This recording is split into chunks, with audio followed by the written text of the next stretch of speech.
You just realized your business needed to hire someone yesterday. How can you find amazing candidates fast? Easy. Just use Indeed. Stop struggling to get your job post seen on other job sites. With Indeed sponsored jobs, your post jumps to the top of the page for your relevant candidates, so you can reach the people you want faster. According to Indeed data, sponsored jobs posted directly on Indeed have 45% more applications than non-sponsored jobs. Don't wait any longer. Speed up your hiring right now with Indeed. And listeners of this show will get a $75 sponsored job credit to get your jobs more visibility at Indeed.com/kidsandfamily. Just go to Indeed.com/kidsandfamily right now and support our show by saying you heard about Indeed on this podcast. Terms and conditions apply. Hiring? Indeed is all you need. Are you ready to learn the 3 secrets to launching a successful podcast? Hi, I'm Bill, a recent client of the Podcast Mogul. If you've been thinking about starting a podcast but aren't sure where to begin, he's got you covered. He is hosting a free webinar where he will share the 3 secrets that can help you launch, grow, and monetize your podcast without any fancy equipment or technical headaches.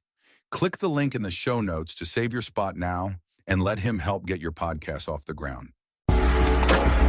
Welcome to Invest in Yourself, the Digital Entrepreneur Podcast. Join the Podcast Mogul Phil Better as he interviews successful entrepreneurs that make their living in the digital world. Now, let's join your host, Phil Better, and his special guest today on Invest in Yourself, the Digital Entrepreneur Podcast. Ladies and gentlemen, welcome back to Invest in Yourself, the Digital Entrepreneur Podcast. I am, of course, your host with the most, the Podcast Mogul Phil Better. And today's guest is a very special guest because they are a first-generation Russian-Ukrainian immigrant in the UK who managed to build a fine, bespoken jewelry brand starting from the age of 23. They attained as well a bachelor's degree in law, all of this without support from family or connections. So ladies and gentlemen, please put your hands together for the founder of Ksenia Mirella Jewellery. Ksenia, I am so sorry I destroyed your name. No, that's absolutely fine. I know my name is probably not the easiest ones to pronounce, but that was a great intro. So I feel, feel amazing hearing that. Awesome. Well, it's true. It is something to be very proud of. Like coming over from without family support in that and obtaining a law degree, first of all, is huge. But you also decided to launch a jewelry company as well, a brand as it is. So that is something you should be very, very proud of. Yeah, I mean, everything that happened in my life was never planned. I never expected to own a jewelry brand. Obviously, being a first generation immigrant, I came here with my mother when I was about 5. She didn't have anything. So I remember the first weeks or months here, it was a very humble beginning. I think she had about £200 in her pocket, and until the first paycheck. So yeah, growing up in UK, it was very different. You had to grow up much quicker. Again, being a child, you probably pick up English much quicker than your parents. So I remember the days when my mother will take me out of school just so I can help her with doing some documents because her English wasn't on that level yet. So yeah, you have to you have to adjust. You have to grow up very, very quickly being an immigrant. And again, coming here by myself, just with my mother, it was a difficult experience. I would not wish this upon anybody right now. So no, it doesn't sound like a fun childhood, but do you feel that it gave you the tools necessary and the confidence to be able to launch a business of your own? For sure. I think that in comparison to the some of the people my age that grew up in a bit more sheltered background, I think they're not as prone, or they're not as easily driven to take risks.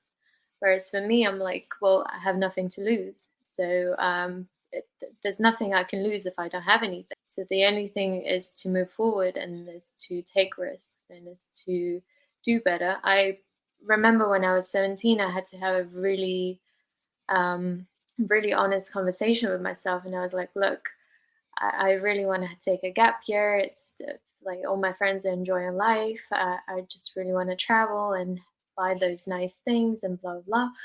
But you realize that actually when they come back, they have a house to go to. When they come back, they have a family that they have a support with. Whereas I would have nothing. So I was like, okay, I'm going to take this gap year and I'm actually going to work as hard as I can to get any kind of savings account that I can maintain. And from there, I'll have to make sure I can put myself into university. So I didn't know what I wanted to study. I didn't know what career I wanted to have, but I knew that for me to kind of get onto a different step in life, I do have to have an education of some sort, just so I can obviously elevate my status in life and have some sort of stability. So it was a very honest conversation, a very tough one. Didn't really have a childhood, didn't really have a fun part of my life growing up. So, not what I was expecting, but I love the truthfulness of the answer. I mean, it's not pretty. It's not a pretty answer. It's not. I want to say that it was different, but it wasn't. It was hard. It was difficult. You have to work. I remember I had to work full-time job at the same time as studying in university, and thank God for the employer at the time who actually let me run to lectures during lunch breaks, and he made certain adjustments just so I can have a full-time job and also be in the university. So it wasn't pretty. It was not nice, but it had to be done. I think looking at it and having been able to talk with so many entrepreneurs, I think that difficult beginning created the work ethic needed to be able to, you need to sacrifice to take the next leap in your business, or what is the planning necessary to reach those goals. And you understand the hustle and the hard work that goes into it. And I think it prepared you for launching your own business, because you understand that there's going to be sacrifices, but the hard work pays off, because even though you were putting 40 hours a week at work, you also got this amazing law degree that can help you. Yeah, 100%. I didn't take the path of going into a legal career, but I knew that from everything that I could study, if you don't know what to study, you probably should study law, because within anything that you do, you will have to have the skills that a legal degree gives you. So whatever business you set up, you need to know how to read a contract. You need to know how to negotiate with people. You need to understand basic laws of that country where you operate. So again, that was a degree not because I wanted to pursue a legal career. That was mainly, I do apologize, I have it's fine. He's a bit active right now. Quite all right. So I knew that I needed some kind of degree to support me, and I think a legal degree definitely gives you that mental stability and confidence as well when you're starting a business, because you already know that no one's going to mess you about with contracts, because if they know that you got a law degree, they probably wouldn't try to do that. No, and it's true. I think that's a great piece of advice for anybody who is going through schooling right now and thinking about coming into an entrepreneurial world or starting their own business. Having a bit of a law background can give you that leg up, give you that extra level of power when you do have to read contracts, because not everyone's versed in the beautiful language of the law, which can trip you up in 1,000 places. I want to know, what made you decide to start your own business? Like, you're so young, starting a company. What was it at 23 saying, yeah, I can do this? I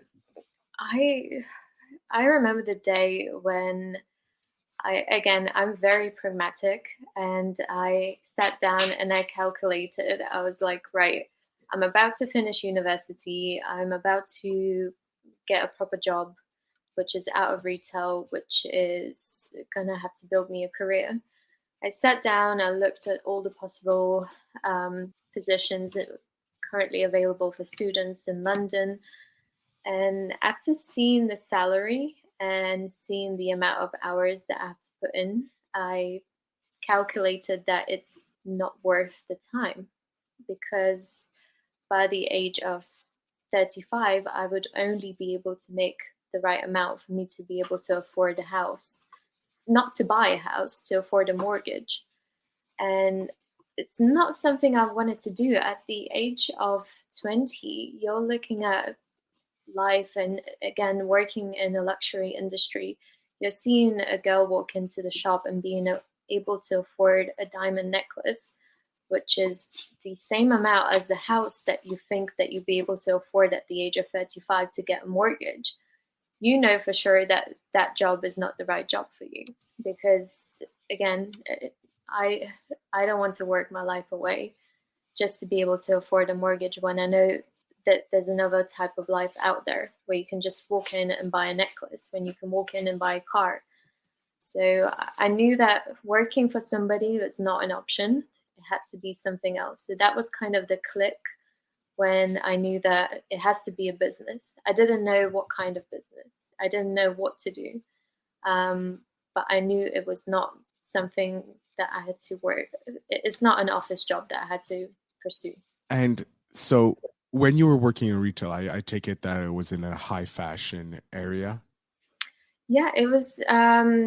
It was by chance that I walked into the first jewelers that I've seen, and I spoke to the guy, just very straightforward. I looked at him, I was like, "Can you give me a job?" And I was very young. I was 17. I didn't have a CV. I didn't know how to write a CV. I had nothing.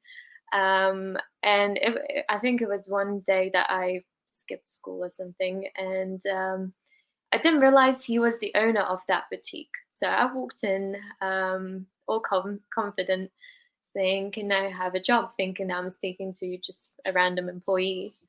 And he's like, "Okay, well, maybe let's sit down first, and then you can tell me why you want the job." Then I realized that he was the owner, and I said, "Well, obviously you just have to give me the job, because I have today, you have to interview me today, because tomorrow I have to go back to school." So he was like, "Okay, I'll think about it." And I was like, no, you have to give me an answer today, because if I go back to school tomorrow, I don't have my phone on me, so I won't be able to speak to you. So I wrote my phone number on a post-it, and I said, "You have to call me back." So yeah. Wow. I don't think you need a law degree to deal with negotiations. You seem to be able to do that quite fine at 17. I mean, there was no shame there at all. But he did call me back the same day. I went back a few hours later for an interview.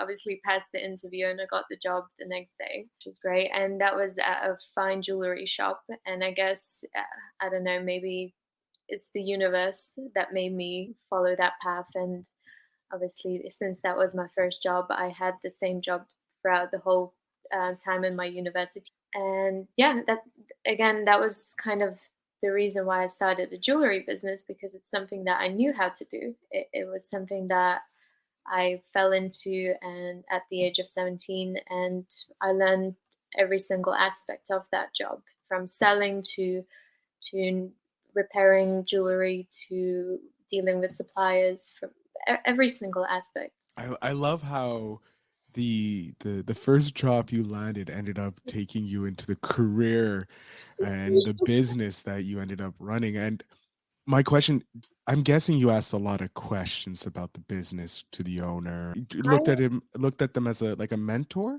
I did. They have helped me major in every single aspect, because they'll teach you things of how to read a client, how to deal with certain level of clientele, how to deal with suppliers within the industry. those things, they don't write in books. They don't write them in training manuals. Those things you have to learn whilst being there. You have to learn by observing what they do.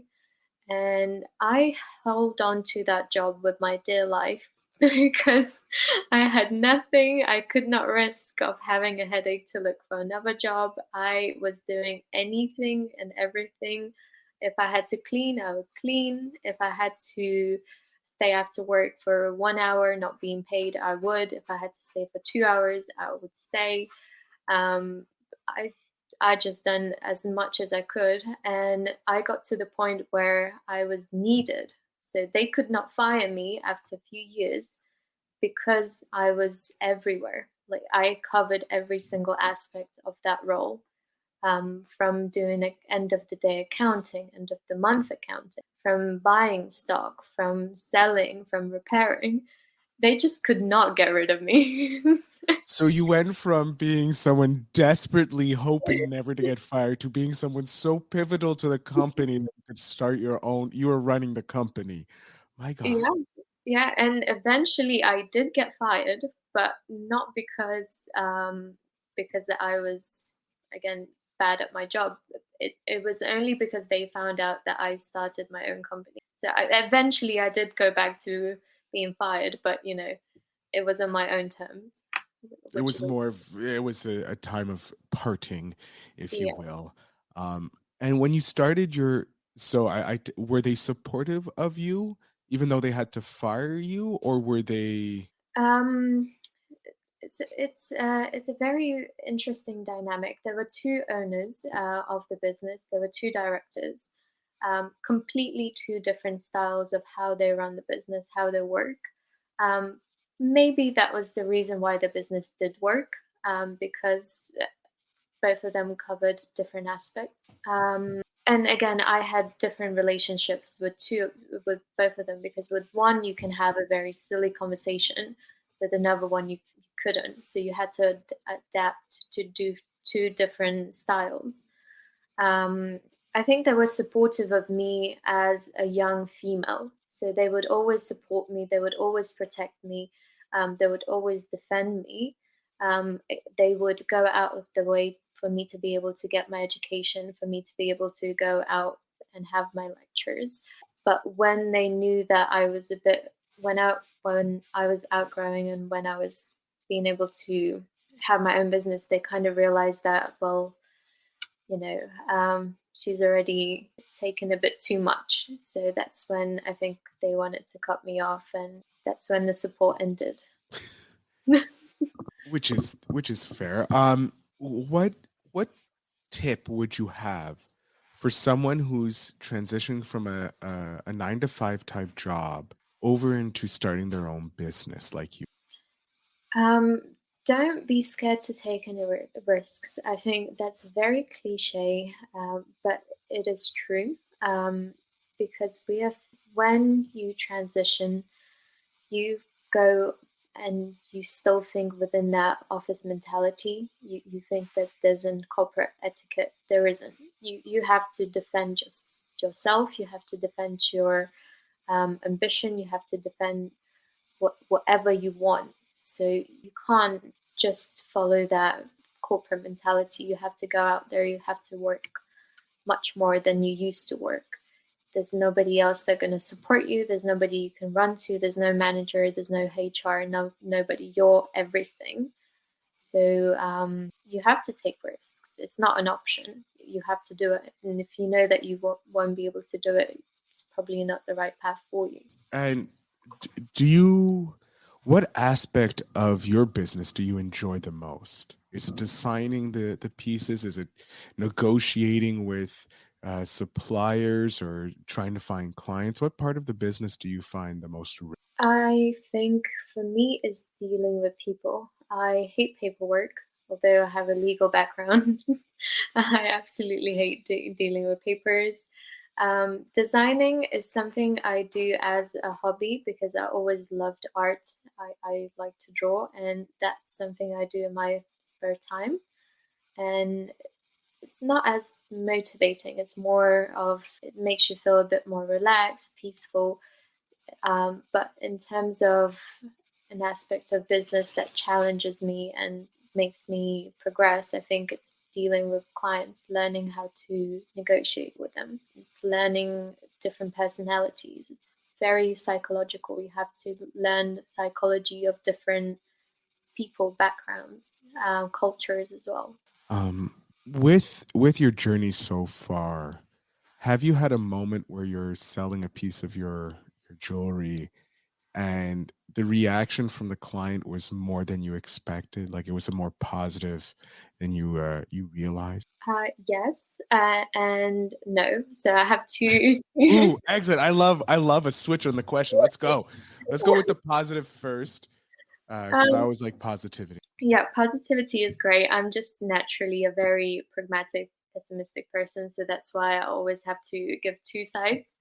So the first one, the first sale, I remember it until the rest of my life. It was actually done to, I don't want to say the name, but it was bought by a person from a Qatari royal family.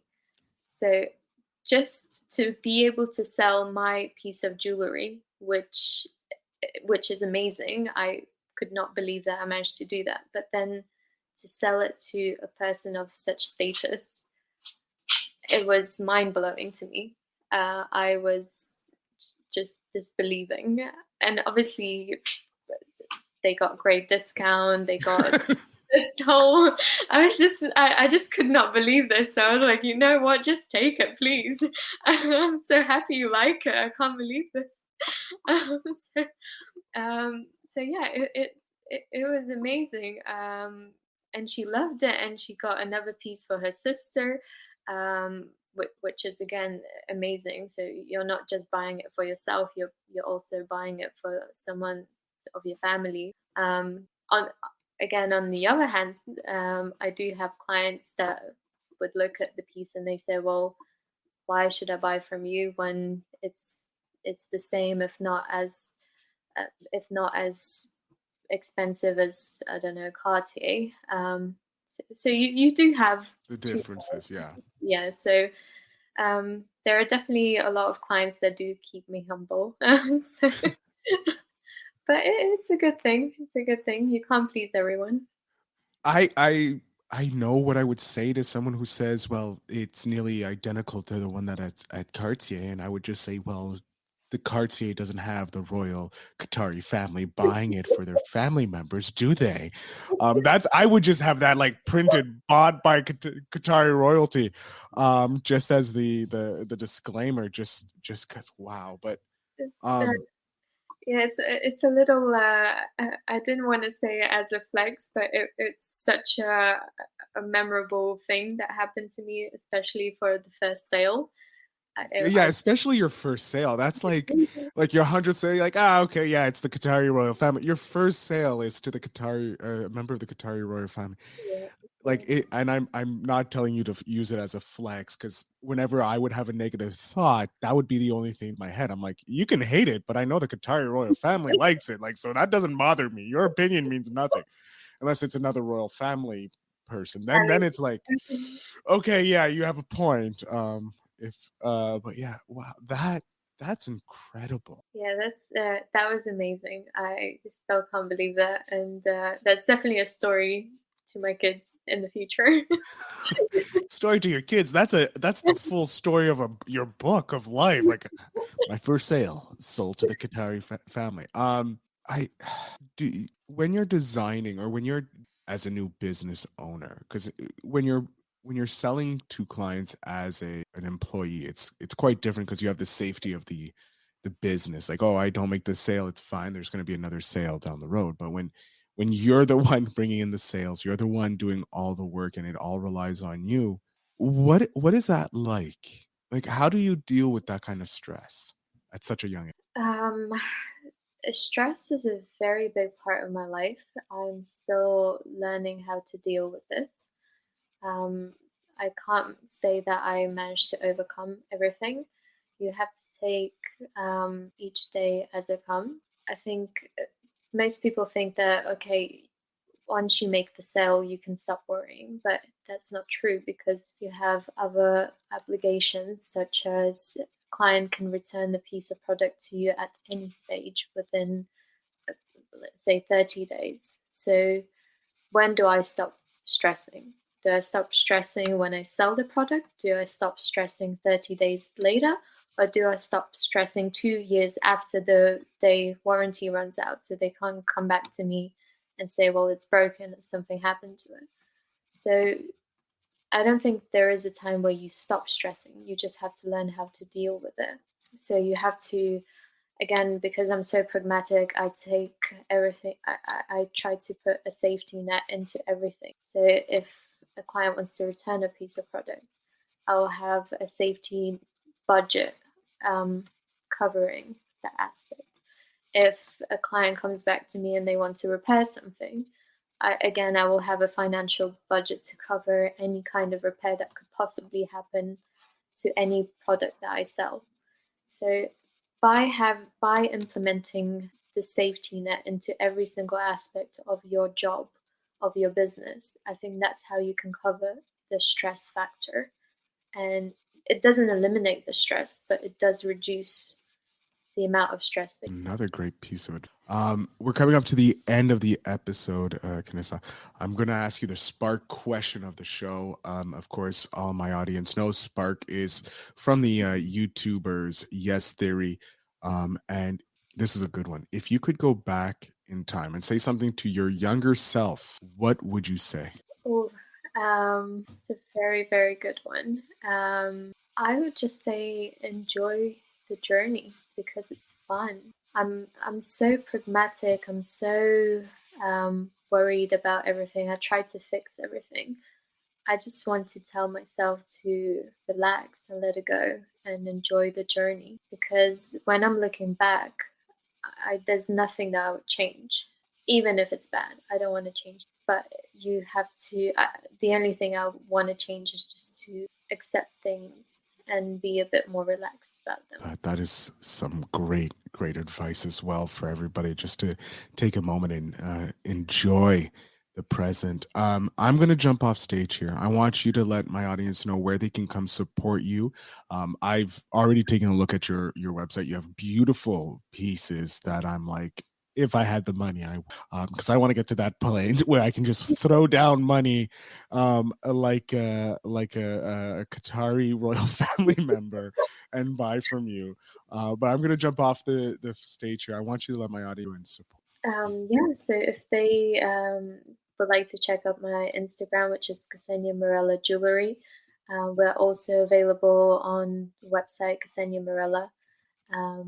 You can contact me on email info@KseniaMirella.com. Ksenia, I can't thank you enough for coming on, sharing your story about starting your own jewelry brand and the joys and the fears that you have with it.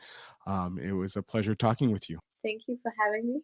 It was lovely. To my audience, as you know, the show notes will have all the links to support our entrepreneur. Make sure you go check out the website. It is a beautiful website with some amazing pieces that I am planning on buying when I have the time and the money to do it. But Ksenia, thank you again. And to my audience, again, remember to invest in yourself.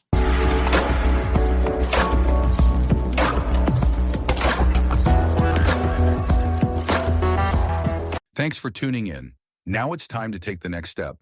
When you're ready to dive deeper into how to launch, grow, and monetize your podcast, Phil's got something special for you. Join him for a free webinar where he'll reveal the 3 secrets that have helped countless entrepreneurs succeed in podcasting. Click the link in the show notes to save your spot, and let's turn your podcasting dreams into reality. You just realized your business needed to hire someone yesterday. How can you find amazing candidates fast? Easy. Just use Indeed. Stop struggling to get your job post seen on other job sites.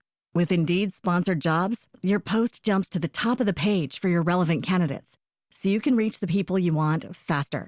According to Indeed data, sponsored jobs posted directly on Indeed have 45% more applications than non-sponsored jobs. Don't wait any longer. Speed up your hiring right now with Indeed. And listeners of this show will get a $75 sponsored job credit to get your jobs more visibility at Indeed.com/kidsandfamily. Just go to Indeed.com/kidsandfamily right now and support our show by saying you heard about Indeed on this podcast. Terms and conditions apply. Hiring? Indeed is all you need.